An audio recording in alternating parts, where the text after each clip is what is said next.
Welcome to the Dream Team Academy podcast, where we help you make your business dreams come true. So,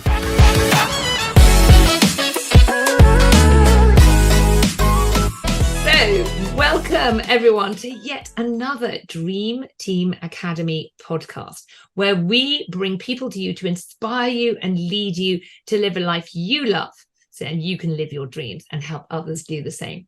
So today I have a very unusual guest, somebody who has been in the corporate consulting and coaching field, a keynote speaker, multinational keynote speaker. He speaks all over the world, and somebody who is actually from South Africa. So you have to forgive him his rather unusual accent.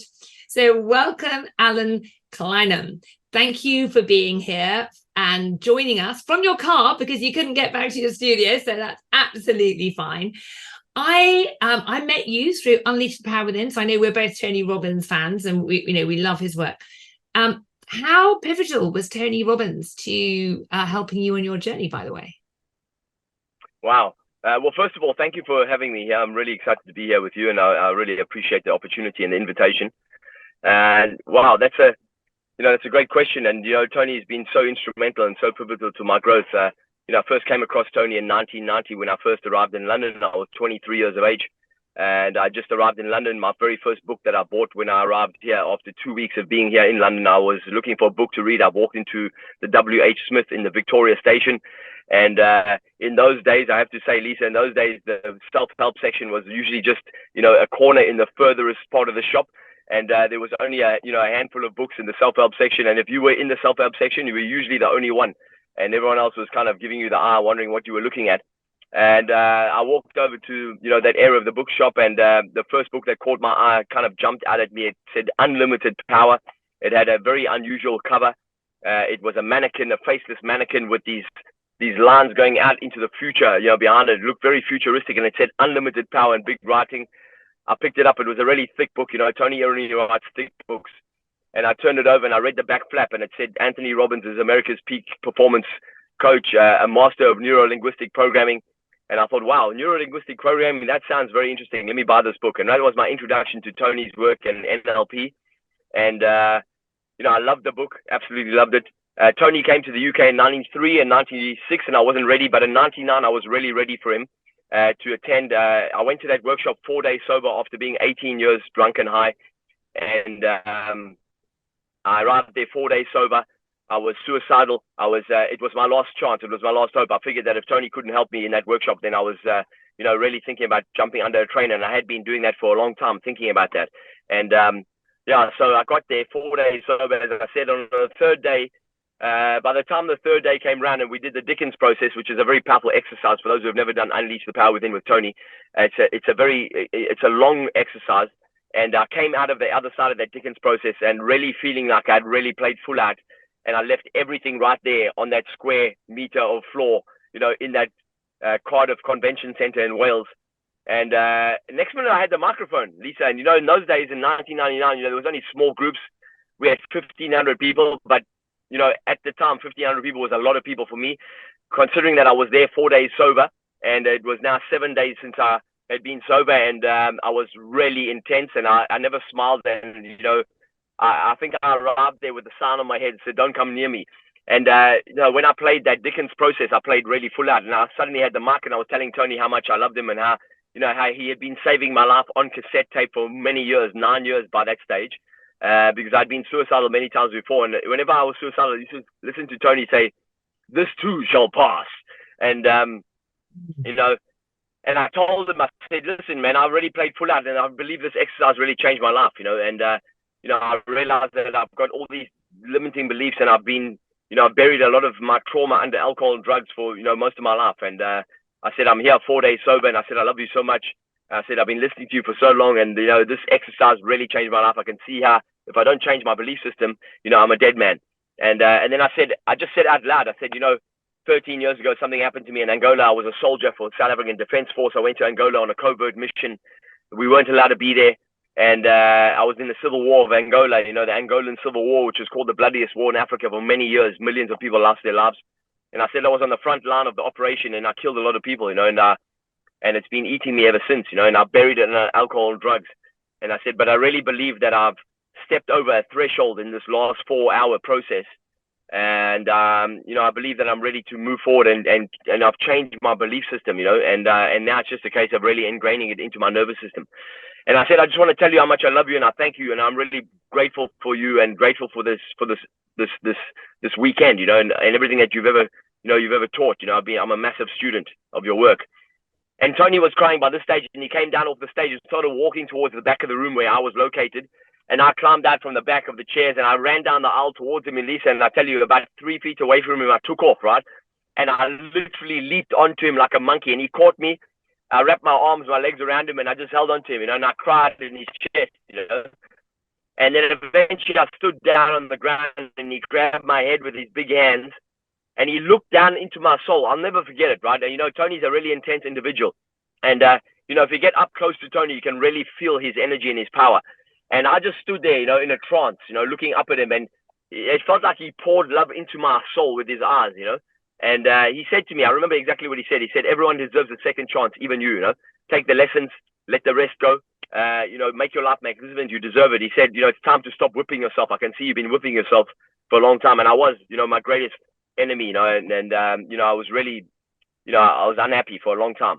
And you could tell that, all over my face. In fact, I looked a lot older then than I do now, 25 years later, And, and he turned me around, and he said, let the love in, right? And he turned me around, and the 1,500 people were on their feet, and and I was oblivious to everyone else until that moment. And then the love hit me like a truck. I literally fell against him, and I dropped to my knees, and I sobbed like a baby. And everything I'd suppressed, since the age of, since my earliest years, I'd been around a lot of violence, throughout my youth, been around a lot of death, throughout my youth. And, and I'd obviously suppressed a lot of that trauma, and obviously Angola was, significantly traumatic for me. I had post-traumatic stress for a long time. I had nightmares for 7 years after the military. I was always drunk and high. And that weekend, that experience with Tony, I was 32 years of age, Lisa. I was 32 years of age. And, and that was the first time I ever felt loved by another human being unconditionally. And here was a stranger who, didn't know me from a bar of soap, and someone who just loved me in spite of the fact that I just shared my innermost demons with him, And the love from the room that day was really transformational and very healing. And I felt like I had a spiritual experience in that moment, And then, my healing process really started there, And then for the following 9 months, I cried a lot. For the following 9 months, I joke often from the stage that I was giving birth to a new person over that 9-month period, because I just cried a lot.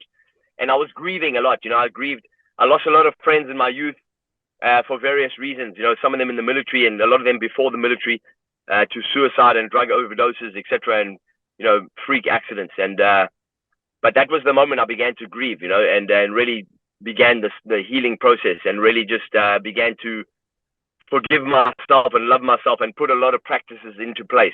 So to answer your question, Tony's been very, very, wow, just absolutely pivotal in my growth, and I made a decision that same day, that I was going to learn everything Tony taught. So I signed up for the mastery program. Later I went on to the leadership program, the leadership mastery program. And I also set myself a goal that one day I would love to be a trainer of Tony's. And that became, a reality for me, years later. And I also made a decision that weekend that I was going to learn everything that Tony taught and take it back to South Africa, along with all the other stuff that I'd learned. I'd been studying for, my learning journey, my personal development journey started really at 21 years of age in 1988. Yeah.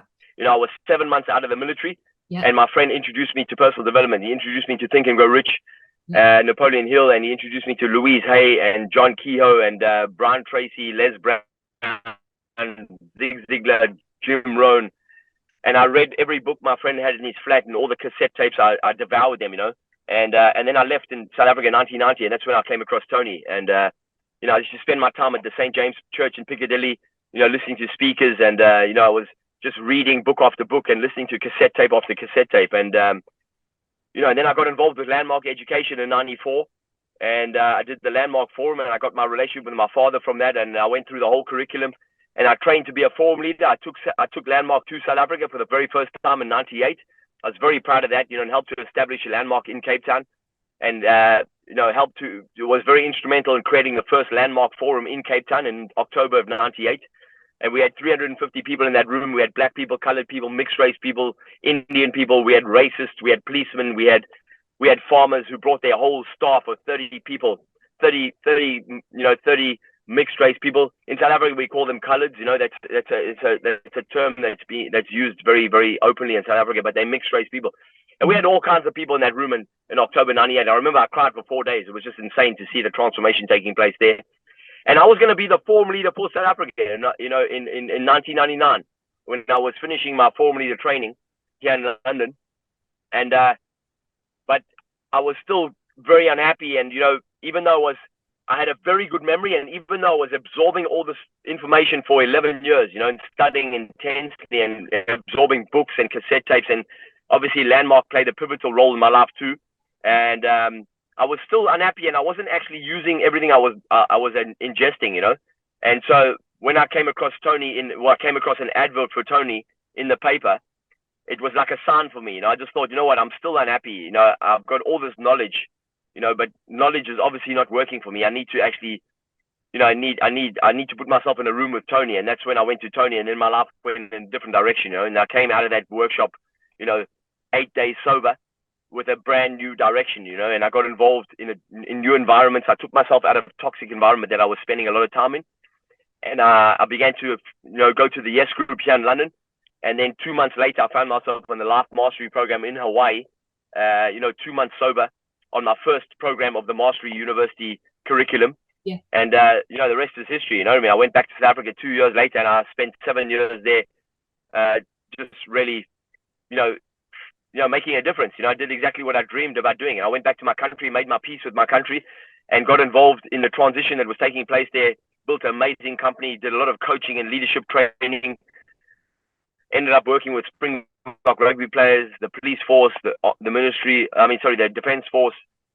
It was fantastic. Worked with all the biggest banks there and all the biggest companies. And I ran my own firework workshops right across the country. We trained, we literally, transformed thousands and thousands of lives there. And then I came back to England in 2008, and then I went international. And so that's a long answer to your question. Wow. Yeah, thank you for that. Tony Robbins is like my big brother. I mean, I've been very fortunate to have like several conversations with Tony and several, intimate moments with Tony. 2 months after having that amazing experience with Tony in front of 1,500 people in Cardiff, Wales, where I had that one-on-one intervention with him, that beautiful moment, right? 2 months later in Hawaii, I was at Life Mastery, and again, I found myself on the stage with Tony talking to 1,700 people and telling them about, my transformation and how it was unfolding, and I had a beautiful experience, at 3:00 in the morning with a turtle in Hawaii in this beautiful resort, where I had this, again, just a beautiful moment where I felt I had been truly blessed by the soldiers that I killed, the spirits of the soldiers. I invoked those spirits at 3:00 in the morning, sitting next to this waterfall in paradise. And I said, please, can you give me your blessing? Can you give me a sign that you've forgiven me, so that I can really take my own self-forgiveness to the next level? And as I asked that question out loud, talking out loud, I said, God, let's have a conversation, but I really need to move my life to the next level. I'm 2 months sober. I'm in Hawaii. I said, my life is rapidly transforming. I said, it's amazing. Everything I've ever dreamed about is taking place because I'm taking action. But I said, I really need to invoke the spirits of the soldiers I killed. Can they ask for their forgiveness right now so I can move forward? And then the whole place started vibrating. My senses got sharper. It felt like someone wrapped a blanket of love around me at that moment. I began to sob uncontrollably with real release. And at that moment, Lisa, I was sitting next to a lagoon, next to a waterfall. The hotel was on the far side. If you've ever been to Hawaii, it's one of the most beautiful places. And we were not in any way near any commercial area. We were in Big Island, Kona, on this beautiful resort, man-made paradise. And the surface of the water below me, 3 feet below my feet, the surface of the water broke, and this old big turtle popped out of the water, his head, and he looked straight into my eyes, and we had this moment, like 3, 4, 5 seconds of pure connection, and he took a breath, and then disappeared under the water. And I just took that as a blessing, that my prayers had been answered, and I cried with absolute release, and the next morning I got a chance to get on the stage and tell the whole story in front of the whole room, right? It was so awesome. And I remember that moment clear as day. Tony said, "Who wants to share something?" And I jumped out of my seat. I said, "I'd love to share something." He said, "Give that man a microphone." And he smiled at me and he recognized me from Cardiff 2 months earlier. And he said, "All right, what do you want to share?" And I said, "Before I share, can I make an unreasonable request, please, Tony?" He looked at me and he smiled and the whole room went crazy. My team was going mad with a banner, Team 30. I was in Team 30. And I remember I had a cap on and there was a 30 on the side of my cap. And I remember the serendipity of that. I remember, wow, this is amazing, right? Synchronicity. And the whole room went crazy. And Tony said, "All right." And you froze. I just lost you, Allan. We lost you in the middle of that. You'll be back.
Where are you, Allan?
Hey, Well, Lisa. that was interesting. You got so excited. Lisa. You killed the Zoom. Lisa, the funniest thing, Lisa, is that lately my phone has not been charging correctly. I phoned EE this morning and I said, "Listen, my phone is not old. It's relatively new. Yeah. It's not charging properly. And even now, while I'm sitting in the car, it's on charge." But now suddenly, you know what happened? The phone, it said the phone is overheated. You can't use it until it's cooled down. Oh my God. The phone got so hot, it said you can't use this phone until it's cooled down. So now it's just come back online. Oh my God. I've seen that happen to my phone. I think the phones just can't cope with what we do with them these days. Okay. You have to like turn the fan on and cool the phone. Okay. Oh, so I'm so sorry. You were just about to explain that you went on stage and you were telling your story about the turtle experience. Yeah. So we can just pick it up from there. You can edit it, right? We'll edit it. Yes. Don't worry. Yeah. Yeah. So Tony called me up on the stage. I ran up on the stage. I gave him a high 10 and I moved to the front of the stage, and Tony very graciously moved to the back of the stage. Tony's very gracious. When he invites people onto the stage, he always gives them so much space. And what was funny was that I remember this moment so clearly, right? I've got a very good memory, and I discovered that I had a great memory when I started reading Think and Grow Rich at the age of 21. I was not academically minded. My parents sent me to 2 very expensive private schools, and the second one was a boarding school, and I only was sent there because I was so rebellious. And my father said, "Well, if you're not listening to me, hopefully at boarding school they can instill some discipline in you." But they never let me forget how much it was costing them, right? And when I told my father that I had this amazing memory, he said, where was this memory when you were 17, 16, 15, studying at school, right? But anyway, I remember this moment because now I'm on the stage in front of these 1,700 people in Hawaii in this beautiful resort. And I'm going to close this window and keep that one open so the phone stays cool. And then I remember thinking, oh my God, this is my dream coming true. Because in 94, when I did Landmark Forum for the first time, and I saw you nodding earlier, you're obviously familiar with the forum. And I was doing it at the hotel, at the Hilton Hotel in the Paddington here, in Paddington. And I remember David Ure. David Ure was an Australian. He was the main person for the whole of Europe for Landmark. And when he came to the front of the room in that Hilton Paddington, there was only about 350 people in the room. And within 5 minutes of him starting to speak, I thought, I want to do what this guy does. Because by that stage, I'd absorbed so much information and I was fascinated by psychology. And I'd studied religion at that point for several years because I went to 2 Catholic schools and I was in the military and I had to kill people in Angola. And it haunted me. And I had all this religious dogma shoved in my head from the age of 4. And I realize I'm jumping around a bit now, but I'm going to link it all together. And, now I find myself in the Landmark Forum listening to this guy and I'm thinking, wow, I want to do what this guy does because I love psychology and I love human beings and I love what I'm learning about myself, right? And I was doing a lot of work on trauma, on my own trauma. And now I find myself, but I remember when I said to myself, I want to do what this guy does, there was a voice in my head that said, I could never do this. Because I didn't have the self-belief, right? I had zero self-esteem. And I thought, I could never do that. And now I'm on the stage in Hawaii and I'm standing in front of all these people. I'm thinking, this is my first talk, right? Yeah. And I said to him, I just want to tell you, I said, 2 months ago, I was in Cardiff, Wales doing my first UBW and I arrived there 4 days sober. And now I'm 2 months sober and now I'm in Hawaii and I'm in this beautiful resort. And I said, I had this amazing experience in Cardiff with Tony. And I said, now I'm in Hawaii and I had this amazing experience. I've got to tell you about it. And I told them what happened, right? From the moment I left the room the night before, we finished about midnight, midnight. We had been there since 9 a.m. And we went to the room next door and we rebounded, right, for 45 minutes, Lisa. And we had to rebound looking at our vision. And I drew the continent of Africa. Yeah. Wow. We had to draw our vision and I drew the continent of Africa. And I wrote 5 words around the outside of the continent of Africa. I wrote transformation, leadership, unity, love, and peace. And then I drew myself on the continent and I drew all these multicolored people and I was talking to them. And that was my dream, right? I wanted to go back to Africa and make a difference. Wow. And I said, then after the rebounding exercise, I went out and eventually I found myself sitting next to this waterfall and I spoke to God and I asked these soldiers to come and bless me. And next minute, this turtle appeared and my prayer was answered. And then I ended up lying in a hammock for a couple of hours talking to God. And then I went for a run and I found this 100-foot Buddha on this point, looking out to sea. And I sat in front of the Buddha and I gave thanks. And then I came back to the room and now I'm standing on the stage. I'm telling you. And I said to you, you know what? I know with absolute certainty, without any doubt, what I want to do with my life. And I want to go back to my country. I want to make a difference. And I got this amazing standing ovation. I got this beautiful hug from Tony. And, then 9/11 happened and I was back in Hawaii 2 years later during 9/11 with Tony and I was there as leadership. And I came back from 9/11 back to London and I was back in South Africa in November 2001. And I started my business in January 2002. And we had 7 amazing years there, and I'm telling you that story because, Tony's work has impacted me so much, but there's been a lot of other people that I've been able to draw from, and I've been very fortunate. I've had a lot of great teachers, a lot of great mentors, but Tony for me he's like my big brother, I resonate with his energy so much. We're very similar in energy. You are, because I can tell you're like Mr. Like jump. If you weren't in the car, I think you'd be jumping around. But I have a serious question though, because I've been listening carefully, and I know that my audience will listen. Your story is amazing. It's incredible. It's inspiring. But I know a lot of people are going to go like, "But I can't be that. It won't work for me. I can't do that." So I'm really curious: is what is the link? What was obviously when you did the work, but what made you, apart from like you read about it, that you said you weren't ready? I heard very carefully you said there was a few times you weren't ready, and that's when you were in your alcohol and being high phase. What made you make that step to go drive for the first 4 days? What was it? How did you do that? Because that's where that's that first step that people often can't take. Yeah, well, that's a great question. I remember distinctly the moment I was standing in I was working for Credit Suisse at the time, and I was working 7 days a week, 12 hours a day. I took every day of overtime. As soon as it was available, I put my name down for it. And nobody, and other guys were happy to work 5 days a week and take their 2 days off. But I worked 7 days. And I would work, I'd get there at 7 a.m. in the morning and work to 7 at night. And my routine at that time was I would work all day, every day. And then Thursday night, I would be out straight after work. I'd be out Friday night, Saturday night, Sunday night. I'd be out all night and go straight to work at 7 o'clock in the morning and work all day, still high. And, and also, still intoxicated. And it wasn't, obviously it wasn't very clever to do that, but that's what I was doing. I was in survival mode.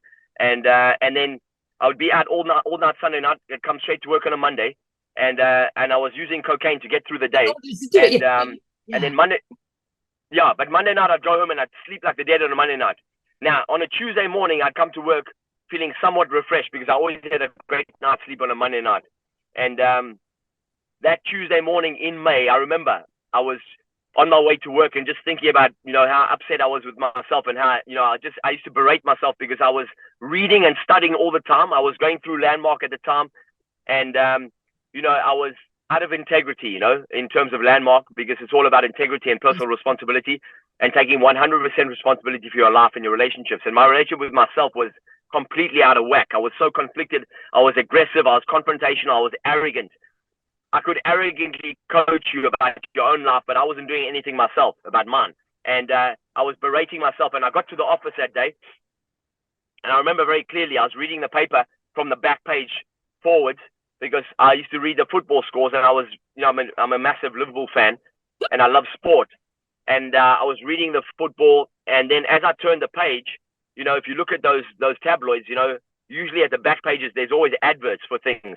And there, as I turned the page, there was a massive advert for Tony, a half-page ad in color, and it had a picture of Tony with his arms outstretched. It said, "Unleash the power within, Cardiff, Wales, 3rd of July," with a phone number. There were no websites in those days, no email. It was just a phone number. And so I thought, wow, this is a sign. I'm extremely unhappy right now. And I know about threshold. I know about really becoming very associated is the word. Getting associated to what my pain and suffering was costing me. And I became fully associated in that moment, and I thought about Tony, and I thought about all the things I'd listened to Tony say on cassette. And it just came to me again. I just, is like, if you don't take action, nothing changes, and if you want to change your life, then massive action is the cure-all. Tony says that. And I thought, okay, what action can I take right now? Because I'm really, if I don't do something, I'm just going to jump under the train like I'd been thinking about all the time. And I used to think about it all the time, and then I thought, I've got to get to this workshop. This workshop is going to help me change my life. And this is the moment right now. Now I need to take action now. And I thought, okay, cool. Well, I can't pay for it myself because I'm broke, even though I'm making £20 an hour. It was just going up my nose and down my throat. And I thought, well, I've got to make a way, right? I've got to do it. Now is the moment. I've got to do it now. And as I was thinking about that, my friend walked in the server room, and I turned to him. I said, "Listen, please, can you buy me a ticket for this workshop?" And he said, "What do you mean?" And I said, I've got to see this guy. And he said, "Who's this guy?" And I told him about who Tony was. And he said, "Well, why do you need to see him?" I said, "Because I'm broke in every sense of the word, financially, spiritually, emotionally, mentally." I said, "If I don't see this guy, I'm suicidal."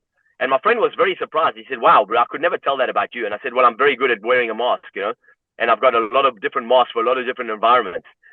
I said, "But I'm tired of it. I'm tired. I've reached threshold. I'm just tired." And I actually feel emotional right now because I can remember that moment so much, And I actually cried. I started crying, and my friend became emotional. And he said, "Man, please don't cry. You're making me uncomfortable." And he said, "I'll buy you a ticket if it stops you crying." And we got on the phone. We got on the phone right there, and he bought me a ticket, And that was May, and the workshop was on the 3rd of July, 3rd, 4th, 5th, 6th of July. And I remember, I remember feeling like, wow, I've got a ticket. And I remember thinking, things began to shift already. You know what I mean? As soon as I made that decision, I started feeling like optimistic, and I started feeling enthusiastic, and And I remember thinking, wow, I'm not really enjoying what I'm doing, and I began to really just like starting to slow down a bit. I stopped going out every weekend. I was still going out on a Friday and maybe a Saturday, but I stopped going out on a Sunday night.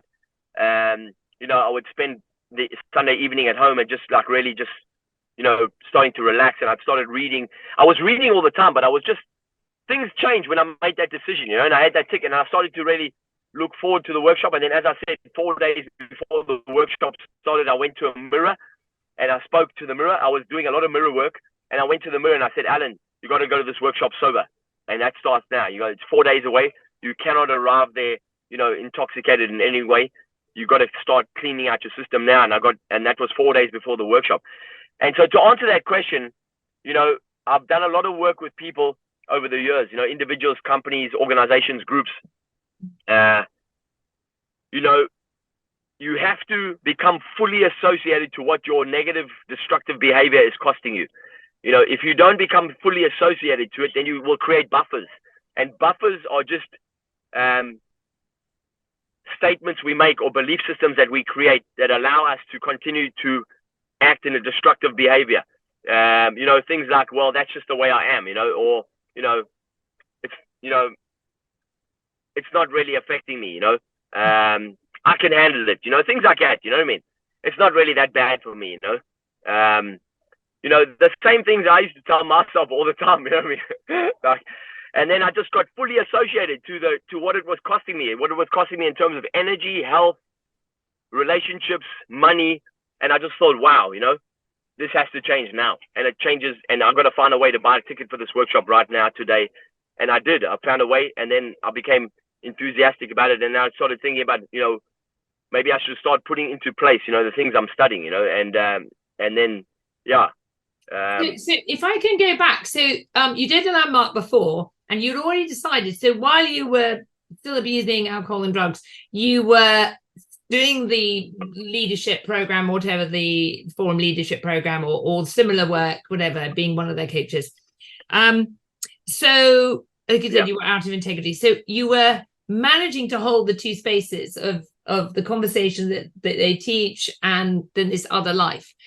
Was that because, what was it, because you didn't feel worthy? Was it before the PTSD, or was the PTSD and Angola what triggered it? Or do you think it's from before as well? Or was it a combination of things? Just curious. It's a combination of things, really, because I, as a kid, I was severely bullied. And when I was 5, I thought my father didn't love me. Something happened with me and my dad, and I made a very conscious decision in that moment where I told myself, I remember when I did regression work, I went back to that moment at 27, 28 years of old age. And I remember that moment as clear as day. I thought, wow, I had forgotten my dad. But in that moment, something happened with me and my dad. And I asked myself the question, what's wrong with me? My dad doesn't love me today. He loved me yesterday. I must have done something wrong. And that question about what's wrong with me became, what the fuck is wrong with me? I'm such an idiot. And then that was just stacked on other belief systems, like I'm ugly, I'm dumb. I'm never going to amount to anything. My father doesn't love me. My parents don't have time for me. And now when I came out of Angola, even God doesn't love me now because I've killed people, And you have to go to Angola. And I was conflicted severely by religions. Did you sign up, or were you what was that? to Angola? Were you signed up? It was conscription. I thought it was conscription. Yeah. And my father went to the military. My grandfathers, my uncles, all the men in my family, and quite a few of them had seen combat. And so I just went along with it, you know what I mean? And I could have been a pacifist, but I didn't have the state of mind at that moment to say, well, I don't want to do this. I want to be a pacifist. But then I would have got locked up for 2 years. And some people did declare pacifism, and they got locked up for 2 years, And then when the 2-year period was over, they were let out. That wasn't even on my radar. My father put me on the train and said, son, keep your head down, do what you're told, come back alive. And I said, okay, Dad. And, I came back 2 years later, a very different human being, And so it was a combination of all of those things. And, when I was doing Landmark, I was hanging on to the idea that I could change my life at some point, that something would change at some point, and that I could, I think that's what prevented me from taking my own life. And I've often joked about that from the stage, in my audience, when I give my keynotes, I say procrastination doesn't work for you. However, there is one instant that it worked for me where I procrastinated my own suicide to the degree that I never really got around to it. And thank God I never did, right? I held on long enough to get to the point where I could actually change my life. Gosh. So it was a combination of things. I was very conflicted. I was I was in a lot of pain, and I was suffering, and I hated the person I saw in the mirror. I never used to like looking at, myself in the mirror, or I never liked the reflection of myself. And anybody I met reflected back to me what I felt was missing in myself, and I was very arrogant. And I was doing mirror work, as I said, but I was doing mirror work through gritted teeth. And because somebody told me it worked. Brian Tracy told me about it when I was 21, right, on cassette tape. He said people with high self-esteem are very popular, successful, healthy, have great relationships, make a lot of money, and live long lives. And if you want to be one of those people, you have to have high self-esteem. And how you start creating high self-esteem is you got to look in the mirror and say, I like myself. You got to like yourself. If you don't like yourself, you're doomed. And I didn't like myself severely, but I still did the work, even though I didn't really believe it was working. Maybe at some level of myself, I must have believed it was working. At some point, it would have some kind of payoff. But it wasn't until I went to that UPW 4-day sober, where I had that experience with Tony, and I played full out. And it was a combination of being sober for 4 days and being very, very present and very just intent. I went there with a real intention that I was going to take everything I could out of that weekend. And also just, when Tony came on the stage on the first day, I fell in love with him instantly. I thought, wow, what a human being. I mean, gee whiz, I'd seen a lot of speakers before Tony, and I'd been listening to a lot of great speakers. Jim Rohn's, Tony's own teacher, Jim Rohn. I was a big fan of Jim Rohn's. And but when I saw Tony for the first time, I was like spellbound. I was like, I couldn't take my eyes off him, and I wrote down everything he said, and I was just like hanging on every word. And by the time the Dickens process came around on the third day, I played full out because I recognized that if I played full out, there would be a massive benefit for me on the other side. And there was, and by the time I got to the end of the fourth day, I didn't even recognize myself. And when I went back to my life, and this is an important point I want to make here, actually, because to answer, this is linked to the question you asked me earlier, about people, why they are challenged, why they don't make the changes they want to make. Yeah. Environment is stronger than will. And that's very important. If you're watching this podcast or listening to this now, write that down. Environment is stronger than will. That means you can have the strongest willpower in the world, but if you don't take yourself out of a toxic environment's going to drag you back. It's just a matter of time, right? And, Tony talks about that, and every other person talks about that too. You've got to change who you're hanging around with. You've got to change the environment you're frequenting, especially if your environment is toxic. And I was frequenting toxic environment on a regular basis because it met my needs. You and I both know, Lisa, about the 6 human needs. The 6 human needs are very, very powerful. And all of us as human beings get addicted to the first 4 because they're needs of the body, right? Certainty, variety, significance, and love and connection. And my environment where I was spending all of my weekends was meeting all of my 4 needs, the first 4. Yeah. So certainty, variety, significance, love and connection at a level 10 and more. I was addicted, because when I was hanging around with my friends and we got high together, and these were guys that I grew up with, and I knew a lot of these guys from when we were young kids, right? And I loved them. They were my brothers. We've been through thick and thin together, and I knew with absolute certainty they had my back and I had their back. We were loyal.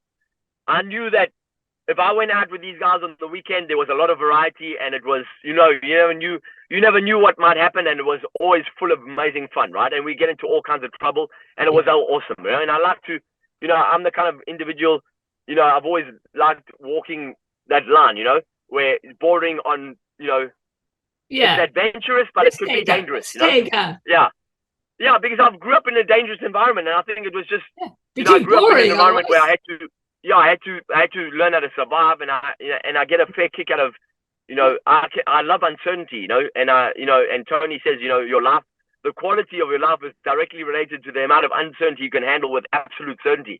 So I learned to do that. So I enjoyed that. And then significance level 10, because, in that environment with my mates, when we rode around on a motorcycle together and Friday evening went into Soho as high as kites, riding around on bikes, on big motorcycles, there's a lot of significance there, And then absolute love and connection. We connected, they loved me, I loved them. Yeah. But when I came back from UPW a week later, every Friday night we'd get together at my friend's flat. Yeah. And what made it even more difficult was that I lived on the ground floor of that building in West Kensington, near Shepherd's Bush. Yeah. And my friend lived on the top floor, and we'd all hang out at his place on a Friday evening because it was a penthouse. And we'd get high as kites. Yeah. And then we'd jump on our motorcycles at 10, 11 o'clock at night and ride into Soho and just tear around like crazy tearaways, right? Right. And I loved it. It was great fun. Yeah. However, when I came back from UPW the following week, you know, by that stage, 4 days sober, 8 days after the weekend, and now it's the following Friday. It's a good 2 weeks. I'm sober. And I arrived at my friend's flat on the Friday evening after work. Yeah. I got home at my place, went upstairs, Yeah. and everyone was there, you know, and we're hanging out. And I walked in, and they said, "Hey, we haven't seen you for a couple of weeks. Where you been?" And I said, "I've been with Tony Robbins, a big 6'8" American guy, American dude, came to Cardiff, and I went to spend the weekend with him." And they all said, "You and your personal development crap, right? Sit down, shut up, have a line, right?" Yeah. And I looked at the table, and there, as usual, was a big pile of coke, and you know, and there was, you know, marijuana and beers on the table, and I looked around. And then, you know, and I love these guys, and a lot of these guys stage of our lives, that's what we were doing, right? And a lot of us were working at the time. We were working for a courier company, a very prominent courier company here in the UK that served the entire PR industry money, you know. And I was working for the bank at that time. But when I came back from UPW, I resigned from the bank because I was tired of working there 12 hours a day, 7 days a week, and I became a courier with my mates. And but that evening, that Friday evening, when I said, "Hey, I've just come back from, you know, Cardiff last weekend," they said, "Hey, sit down, you know, shut up, have a line." And I looked at the table, and I said, "You know what? I don't feel like it actually." And I thought to myself, wow, that Tony Robbins guy's done some voodoo magic on me, because I've got no withdrawals, and I have no desire to get high, and I'm feeling really good. And also, you know what I noticed, Lisa, and this is important for people who are listening now when you talk about environment versus will.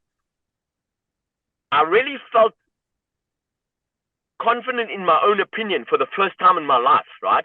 Because up until that moment, up until UPW, I always gave away my power, you know, to the people around me, because I was looking for attention, I was looking for significance, and I was looking for certainty. Before UPW, I was driven by significance and certainty, my top two needs. At UPW, I changed them to growth and contribution. And in that moment, standing in my friend's flat, surrounded by my brothers that all of my identity was tied into before that weekend, you know, and suddenly recognizing that actually, you know what, I wasn't afraid anymore, afraid of what they thought, because I really had put the emphasis on me, and I valued my opinion, and I recognized that I needed to stand strong. And I said to them, and I said to my friend who said to me, "Sit down and shut up, have a line," I said, "I don't feel like it." I said, "You know what?" I said, "Last weekend, I recognized that I really need to do something for myself." And I said, "I've been talking about changing my life for years. You guys have been listening to me. Sometimes, you know, you're fed up of me talking about Landmark and talking about Tony and talking about, you know, all the books I'm reading, you know, and, you know, you always call me a stuck record." And I said, "You know what? I need to do this for me." And I said, "I recognize that it's important." And I said, "I love you." And I said, "I only came here tonight to tell you guys that you won't see me for a while, but please don't call me. Please don't knock on my door, you know, and please just have some respect for the fact that I'm asking you to give me some space so that I can clean up my life, because that really means a lot to me." And I recognize last weekend I've got these goals that I've been talking about. Some of you know what they are, and I talk about them, but I've never done anything about them because I've always been afraid. I said last weekend taught me about my own personal power, and I kind of feel like I've stepped into it now. And even telling you this, I'm really, you know, even telling you this is like a big thing for me. And when I finished telling them, and I sat and I stood there, and everybody was silent, Lisa, and they just looked at me. And then one of them said, "If that's how you feel, you should just fuck off right now." And I said to him, I said, "Man," I said, "I'm sorry you feel that way." I said, "Listen, I appreciate that this comes as a shock and a surprise." I said, "I love you guys." And I said, "You know, I'm willing to bet that some of you want to change your life too, but, you know, we all just, we just in a habit, yeah, we're in a pattern, right? And it meets our needs." And I learned about that last weekend. And I said, "I want to meet my needs on a healthy level." And I said, "It's not doing it for me here." And I said, "You know, I'm going to love and leave you, but I always love you, and we'll always be brothers, and I'll come back to you again at some point when I'm ready, when I'm strong enough to, you know, to be able to say no." And I said, I have to stick to my guns now." And I left. And, you know, that was very hard for me. Wow. I can just feel it now. I just feel emotional actually, because I walked out of that flat and I went back onto my flat on the ground floor where I was living with my girlfriend, and she had been at UPW with me, and wow, that was tough, eh? And every Friday I used to hear them pull up outside, park their bikes, and run upstairs, and I'd be there, and actually I started coming home later just so they weren't there when I came home, and it was tough, eh? Because I wanted to get involved, but I didn't. I went to the yes group every month on the last Wednesday of the month, and I just started hanging around with different people. And I moved out of that flat. I just couldn't live there anymore because I couldn't be. It was just too tempting for me. And that's what I'm saying to people. You have to change your environment if you want to change your life. You cannot spend time in a toxic environment or in an environment that's been supporting your old behavior. You have to find a new environment that supports your new behavior. And that's what I did. And that really helped me. That helped me a lot. Incredible. Oh my God. Well, I can see why you're a keynote speaker, because you are a storyteller. You are a storyteller with passion and vigor. And my God, do you have the stories? I've got some amazing stories actually. Wow. I've got some incredible stories, and you know what? That's how we change people's lives, by telling our own stories, Yeah. My life changed so much after UPW. I went on I went to Date with Destiny after UPW, after Life Mastery in Hawaii. I found myself in Palm Springs the following May doing Date with Destiny. That was a very powerful event for me. And then I did then I did Leadership Academy straight after that. That was such a powerful event. And then I did the Leadership Mastery, and that 2-year period, 18 months actually, I spent doing all of the curriculum that Tony offers. I finished it in 18 months, and then I went back to South Africa, I went back with a beautiful woman who was a transpersonal psychotherapist in her own right. She was an amazing human being. I actually met her at Leadership Academy in San Diego. Guys, if you need to get an incredible person, go to one of the events. Yeah, in the queue registering for the event, I heard her accent. We started talking. I loved the way she thought. She was so smart. I found her attractive. I told her I want to take her out when we get back to London. She said, listen, we can be friends, but I got my eye on someone else. And she actually looked across the room at someone else who became a great friend of ours. And we got back to London. We formed a mastermind alliance. There was 8 of us who were in San Diego on Leadership Academy. We met every single Friday evening. We formed this little mastermind, and we went over what we had learned from Tony on Date with Destiny and the Leadership Academy, because a lot of us discovered we had been through the events together, and they had been in the same room. And it was wonderful. And then I got together with this beautiful lady.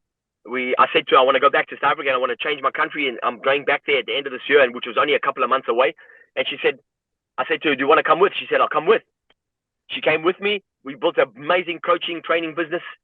She went on in her own right to do amazing things in South Africa with amazing people. She's an amazing coach.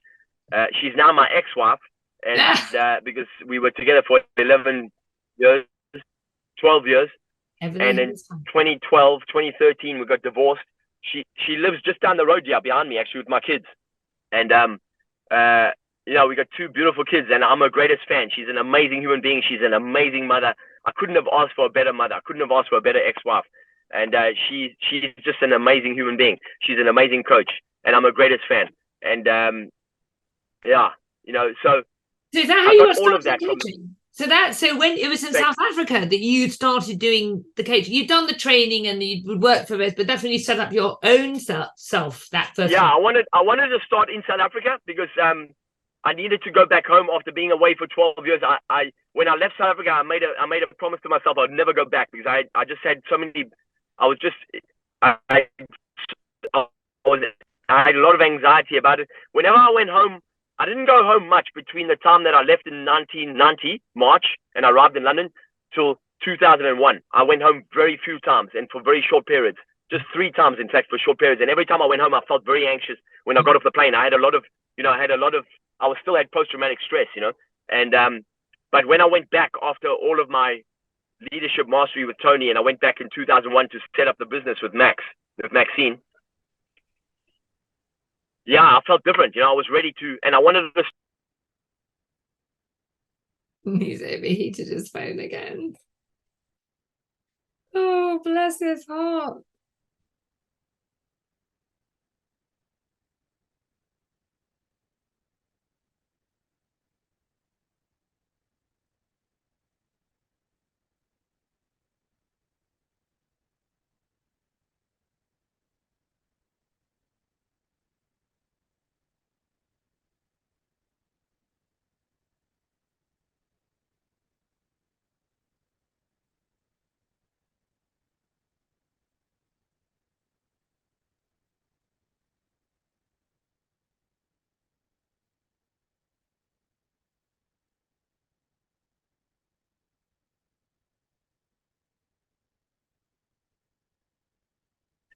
Lisa, I don't know what happened there.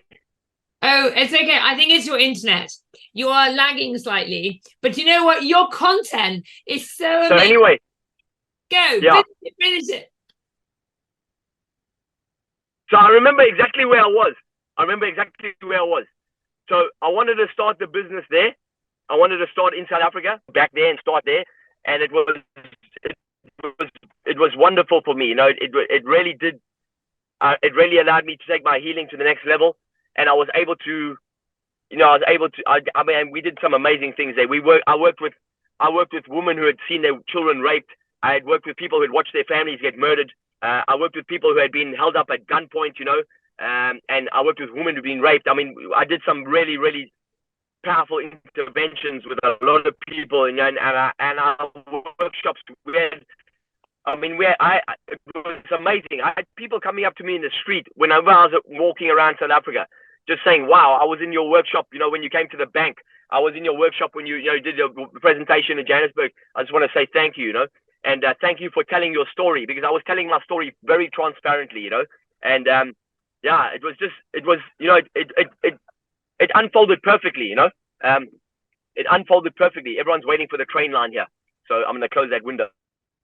Open this one. I just love it unfolded perfectly the way it did, and I'm glad I went back there. I'm glad I went back there and started there, and then we came back. We were there 7 years. So we launched in January 2002. We went back in November 2001. We got set up. We found somewhere to live. We started in 2002, January. We came back here in March of 2002 to have my son. Mm-hmm. And then 3 months later, we went back, and we had 7 amazing years. My daughter was born there. We had lived a great life. We had beautiful homes. We lived in a beautiful home overlooking the sea, 180-degree sea view. It was just amazing. Just loved it. It was such a beautiful time, and it was such a great start to my children's lives. To have that start to their life. And they still remember bits of it in that. You know what I mean? And but we came back here when my son was 6 and my daughter was 4, and yeah, I'm glad it worked out that way. You know what I mean? I'm glad I started there. So, okay, so we know how you got started. So I'm curious. I'm seeing this powerful man with wisdom and energy and incredible stories. But what's next for you? You've done so much, you're doing so much. You speak all around the world, but everyone has a next level. Everyone has their bigger dream. And if we don't grow. And it's all about growth, right? Yes. So what is Allan's next big step? Well, I've been running workshops for 23 years, and I've been speaking and coaching for 23 years, and I've done thousands of workshops, including webinars during the last 3 years of lockdown. And but for the last, I'd say probably 10 years, well, actually since 99, when I was in Hawaii and I had that experience on the stage with Tony, and I told the story about the turtle. In the break, a man came up to me and he said, "Have you heard of Neale Donald Walsch?" And I said, "No." And he said, "Neale Donald Walsch wrote 3 books, a trilogy called Conversations with God, book 1, 2, and 3.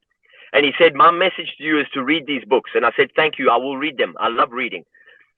And I took that message as a message from the universe, really, because, that kind of thing never surprises me, because I believe in synchronicity, and I believe in serendipity, and I believe that everything happens exactly as it should. And, I was already studying quantum physics, etc. And so on the way back from Hawaii at LAX in Los Angeles, changing airplanes, I went into a magazine store in the airport, and I was looking for a magazine for motorcycles, and I found those 3 books on the shelf waiting for me there. and it was the only 3. And I actually thought someone was pranking me, right? Because I thought, wow, you know what I mean? And then I just thought, wow, this is perfect, right? This is perfect. So I bought them and I began to read them, and I couldn't put them down. And to this day, Lisa, Neil Dollar Walsh is my favorite author, and I've been reading for 35 years, right? And I've read, and I speed read, and I read often 3, 4, 5 books at a time. And Neil Donald Walsh was my favorite author. And those books came at the right time in my life because of the fact that I'd studied religion previously, all religion. And, I've read the Quran, the Torah, the Bible, the New Old Testament, and I'm fascinated by religion because I believe that religion is a man-made construct of which the substance is missing. And the substance is spirituality, which unites people. Religion divides people, and more people have died in the name of God than anything else. Now, when I read Conversation with God, it spoke to me. It entered me at the level of knowing. And there's 2 levels of absorbing information. One is the intellect, and the other is the area of knowing, the level of knowing. Because the intellect is related to ideas and beliefs. And you can get a good idea, and it can appeal to you. But then when you start looking at the belief systems around it, maybe it triggers your own belief, and you need to absorb those beliefs that are from someone else. And that takes work, right? That's intellectual. And that's the kind of work that we do when we go to university or college, right? We have to ingest and report of us. However, there is the level of knowing, and that's where knowledge is really about, is knowing, right? Knowledge comes from knowing, and education comes from educo, which is Latin, is to bring out what's inside. And so when you take children and you drum out the creativity out of them, you drum it out of them through the schooling curriculum, which is why I don't like school. Yeah, I agree. My children have always said to me, Dad, if you don't like school so much, why do we have to go? And I said, because you must go, but you must also study outside the curriculum, which you are doing. And my children have studied outside of the schooling curriculum, which is great. However, school and college and university drums the creativity out of people. And so when I read those books, it resonated with something inside of me that I just knew it already. I thought, wow, I know this, right? It makes sense to me. And so it altered my idea about God, because prior to that, I wouldn't want to talk about God, right? And now, even though my idea of God is not a man on a throne, for me, God is consciousness personified, right? For me, God is consciousness experiencing itself as consciousness through life, right? Through life, through trees, through humans, through individual expressions of consciousness, and everything is alive, right? Everything is alive. Even a rock is alive. Hello. I hear these kids saying hello. They're alive. And I love kids. And everything is alive, even a rock, because everything is moving at speed, and everything has consciousness. Everything has frequency and vibration. But we forget that as human beings, and we can look at a rock and write it off and just say it's just a rock, right? But we forget that everything is magic, right? And so when I read those books, it really appealed to me. And then I thought, you know what, maybe and since then, I've always wanted to talk about my own ideas around spirituality, my own ideas around consciousness, and my own ideas around soul. Because I believe that we are souls that have manifested in human form for a very short period of time. We are spiritual beings having a human experience just for a temporary period of time. And it's fleeting, right? It's like 85, 90 years is over like that in the blink of an eye. And while we are here, we need to really be very mindful and very aware and conscious of the fact that a human experience and that life is a curriculum. The school of life is a spiritual curriculum, of which while we're here, we need to take all the lessons we can, the spiritual lessons that we can. And so that that we must really look at it as a lesson. And what can we absorb from that lesson? What can we learn from it? And how we can use it to elevate our own level of consciousness? So since 99, I've been, in the conversation of how can I talk about that? And at first I was afraid, because I thought that, well, first of all, I didn't want to talk about God, and I didn't want to talk about religion. But then the more I started to study it, the more I realized that actually, you know what?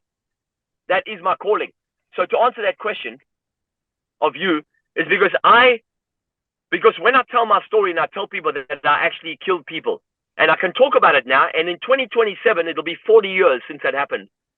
But I can remember everything in absolute detail. I can remember what it felt like to drop a mortar pipe, to drop a 60 millimeter mortar, which is, about this long, you can't even see in the screen. 60 millimeter mortar down the tube of my mortar pipe and feel the explosion as it detonated and watch it fly, and land, 100 meters, 120 meters away and explode. I know exactly what it feels like right now. I can close my eyes and imagine exactly what it feels like to fire an RPG rocket off my shoulder. An RPG rocket is what you see in all of these movies now, with rocket-propelled grenade. You pull the trigger, and there's a explosion out the back. There's a puff of smoke, and the rocket fires into a building, and it explodes. That was my weapon. And I put rockets into enemy vehicles, and full of people, Yeah. And it's, to think about it now, it's like another lifetime, It's intense. And you know what? What comes to me now, Lisa, 30 years later, to the month, in fact, to the actual month, in October 1987, I was in Angola, and I had been there since July. And in October, we were in a full-scale battle. It went on for days. And there were G5 cannons, which is a South African-built cannon, which can fire from 40 kilometers back from the enemy lines, 40 kilometers back, and it can be pinpoint accuracy and fires 24 hours a day, 7 days a week, just nonstop. Boom, boom. Every 3 or 4 minutes, there's a shell that releases, and you can hear it from 40 kilometers away, right through the night, just shelling the enemy. And we were in this full-scale battle, including tanks and MiG-27 fighter jets. We were fighting Russians, yeah? And now, in 2017, 30 years later, in October, I'm doing a 12-city tour of Russia. And I found myself in this city, and I'm telling my story, and I would do a whole day of content. I would start at 10 a.m. I'd do a whole day of content, and then I would tell my story. And then at the end of the day, we would promote Tony, right? And I was doing it with these Russian promoters who wanted to bring Russian people to UPW. And I met one of them in 2015, and he came from Russia with 25 Russians, and he said, hey, I want to bring more Russians. How can I do it? I said, I'll help you. Bring me to Russia. I'll tell my story, and we'll sign people up. We'll bring them to Russia. To UPW, to London. He said, cool. And so now 2017, I'm going around 12 cities, and I'm telling my story, and I'm in the city, and it's my third city on this tour. And in the break, at 11:10 a.m., there's a break. This guy comes up to me in the break, and he says, Allan, in his broken English, he puts his hands on my shoulders. He's a big guy, and he grabs my shoulders. He says, Allan, thank you for coming here and telling your story and being so transparent. He said, you made me cry. He said, you may not believe me, he said, but this is the truth. He said, I was in Angola in 87 fighting against you. And he said, I'm so glad. He said to me, this is what he said. He said, I want to embrace you like a brother now. He said, because 30 years ago, we were enemies, and now I can tell you, you are my brother. And he hugged me, and we both cried. And I took a selfie of him, me and him, and he said, don't share that selfie, please. I said, I won't. It's just for me, just so that I know it's real. I looked at it just the other day. I showed somebody this the other day. I said, I've got to show you this picture. I was telling the story. And he said to me, this is what he said to me. He said, Allan, when I listened to you today, he said, I'm so glad we didn't kill you there. Those Russian tanks didn't kill you. It's exactly what he said to me. He said, I'm so glad those Russian tanks didn't kill you. He said, because had they killed you, you would not be here now. And he said, I would not get the lesson that I got from listening to you. He said, I realized that I kept my family away. My family don't know me. He said, I have a wall around me. My family do not know me. And he said, I'm going to go home at the end of this day, and I'm going to let my family begin to know me a little bit. And thank you for that. And wow. And when I could just cry now. It's so amazing. Wow. And when he told me that, right? I said to him, I said, do you realize that it's October 2017, and on October 1987, we were in a full-scale battle? And he said, I remember. And he said, it's amazing. I said, isn't it amazing? The universe has a great sense of humor. And, it's amazing. That happened to me 3 times on that tour. 3 different men. 3 different men came up to me and said, Allan, I was in Angola. And the other 2 men would not let me take their pictures because they were both still officers in the Russian army. And they said, I can't let you take my photograph. I said, it's only for me. They said, no, I can't, just in case, and I respected that, But 3 men. And the third person who came to me, I burst out laughing. I put my head back, I roared and laughed, and I put my hands on his shoulders and said, please, no disrespect. I said, you are the third man who has told me this in the last 6 weeks. And I said, I cannot believe it. And we both laughed. And, it's just amazing, right? And that just shows you, right? It's incredible, And so when I look back at Angola, and I've done a lot of work on myself, I've done a lot of work, 35 years of intense work, daily. I still work on myself. I still do Ho'oponopono. I still do mirror work. I still do gratitude. I meditate every day. I'm very grateful for every moment that I'm alive, because I know that I might not be here, and there's more than one occasion that I could have not been here. And so I take my life as a real gift, and I see it as an opportunity to just really spread love, So to long answer to your question, for me, the future is really just about taking my Awaken workshop to more countries. I've delivered hopefully you heard that, but Yes. I want to take my Awaken workshop to more countries. I've delivered my Awaken workshop. It's a 4-day weekend. It's all about spiritual consciousness. It's about how do you live in this world using the ego in a powerful, positive way, using the mental constructs of your conscious mind so that you can set goals and achieve them and do it in a fulfilling way, in a powerful, healthy way, in a powerful way that serves not only yourself, but also your communities and the greater good, and also bring your soul's consciousness to your life in a very aware way, in a conscious way, that you can marry the conscious, the unconscious, and the superconscious mind and align them. And I've delivered that workshop in Romania, in Ukraine, in Kiev, in Russia, in Krasnodar in Russia, and I want to go back and do it in Moscow. I want to do it in America. Before lockdown started, I was talking to somebody about delivering it in America, and then lockdown happened, so I'm in the process of opening up those conversations again. But yeah, I would like to take my Awaken workshop around the world. And it's a very deep workshop. It's have you done Date with Destiny? Yes. It's a lot deeper than Date with Destiny. Gosh. I love how Date with Destiny has evolved over the last 10 years, especially with Sage's influence. Yeah. And if you've done it, then you'll know Sage is a beautiful, beautiful human being, and I'm so glad that her and Tony met 25 years ago. Yeah, she's beautiful, and so my workshop is a lot of that content that you use in Date with Destiny, that where you really get into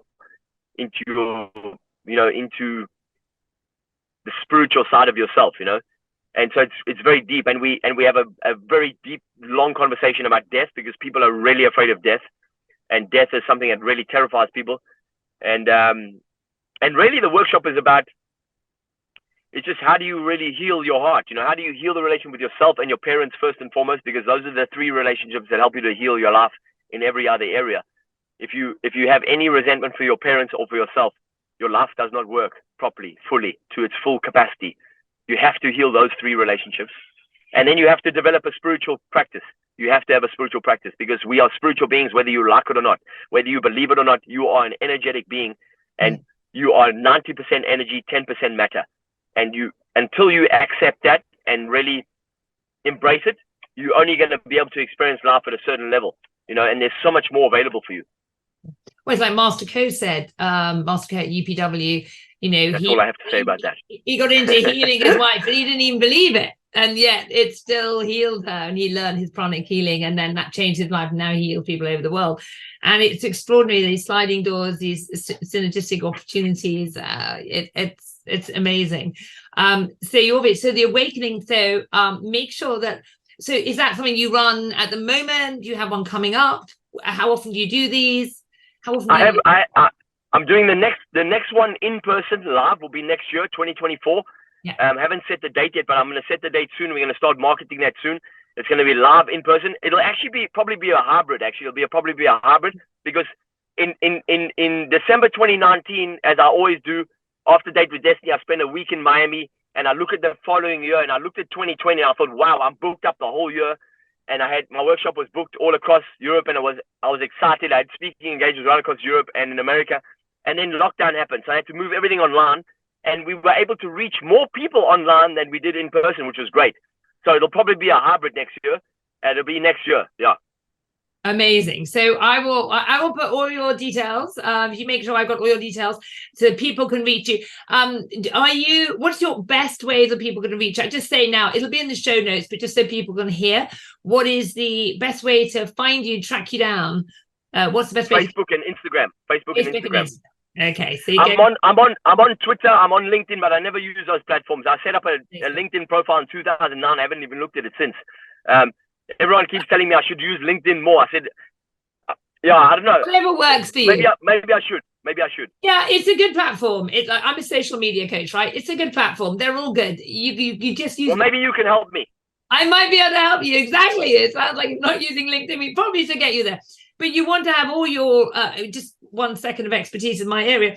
You want to have one that is your primary platform and your other platforms feed your primary platform. So it doesn't really matter which one, but Facebook is actually the best. Well, for me, Facebook has community. my primary platform, it was always Facebook. And then I just got tired of Facebook during lockdown because everyone was attacking each other. Yes. And, and people were attacking each other just for their personal beliefs, and they weren't debating the point at hand. They were debating the person, which is not the right way to do it. Yeah. So I took myself off social media for an entire year, complete year. I just went cold. I went quiet, and I came back onto social media in June this year. But now Instagram is my primary. I think Instagram is my primary point of call, I think. Which is great. Then you can have Facebook feed your Instagram. And in fact, Instagram and Facebook are connected. So the great thing is, so it's got really easy now. The technology is so simple. Yeah. So absolutely amazing. Yeah. I'm going to wrap this. I can talk to you for hours. Oh my God, this has been incredible. I am absolutely wow. I think it's going to be 2 podcasts, part 1 and part 2, because we've been going on almost an hour and a half. We had a few breaks. We had a few little interesting occurrences with melting phones and goodness knows what. But your story is incredible. But we persevered. We persevered. We didn't get stopped. We were unstoppable. We just kept moving forward regardless. We keep walking in the direction you want, no matter how many times you fall off the path.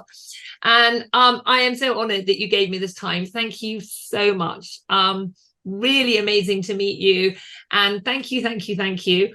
I look forward to interview you in a couple of years and getting the next set of stories and hearing about what you've done over the next few years with your workshop and what have you. And maybe even come to your workshop one day. All right. Please, I would love you to come. Lisa. That would be awesome. It would be amazing. Thank you so much. Go on with your lovely day and we will stay in touch. Thank you so much. Take care now. Thank you, Lisa. Thank you so much. Thank you for listening to the Dream Team Academy podcast. Tune in for our next podcast soon, where you too can find out how you can make your business dreams come true.